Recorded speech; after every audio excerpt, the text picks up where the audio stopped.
m'appelle Isabelle Mériel, je suis actuellement DRH chez Ericsson dans les télécoms. Je suis en charge de 5 pays, la France, la Belgique, le Luxembourg, l'Algérie et la Tunisie. Et j'ai participé à l'Executive Master RH de Sciences Po en 2016-2017. J'ai commencé ma carrière en ressources humaines en 2014 et donc j'ai eu envie de professionnaliser un petit peu ma pratique des ressources humaines, sachant que j'en avais fait qu'au sein de l'entreprise où j'étais à ce moment-là, Ipsen, industrie pharmaceutique. Et donc j'ai eu envie de benchmarker un peu mes pratiques RH et puis aussi de contribuer à élargir mon réseau.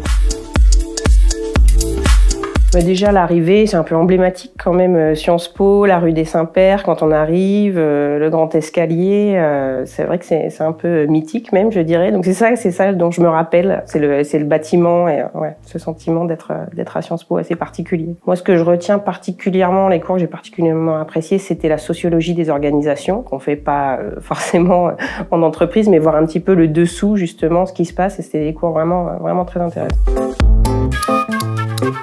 Je pense que d'un point de vue RH, c'est vraiment la prospective. C'est vraiment ça que ça apporte. Ça permet vraiment de voir quelles sont les tendances. On a vraiment travaillé sur les tendances à horizon 2025, 2030. Donc de voir vraiment le futur de la fonction RH. Moi, je sais pas, j'avais peut-être une quarantaine d'années à ce moment-là. C'est une énorme aventure humaine, en fait, de reprendre un master. Donc c'est vraiment ça que je retiens. Quand j'ai démarré le master, je me posais la question justement par rapport à mon ambition de devenir DGRH. Ça a répondu à cette question-là de faire le master et c'est ça qui m'a fait prendre le poste justement corporate. Au lieu d'être DRH et de rester sur un rôle généraliste, de prendre un rôle plus d'expertise, donc là en talent management et engagement, pour pouvoir par la suite accéder à un poste de DGRH.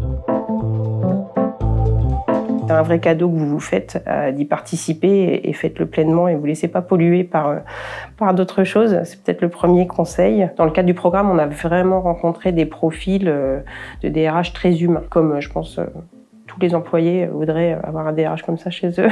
Donc ça, c'était assez inspirant. Voilà, on a rencontré vraiment des DRH, des intervenants très inspirants au cours du master. C'est vraiment le DRH du futur, en fait. Il aide vraiment à voir le futur de la fonction et ce qu'il faut faire pour être le DRH de demain.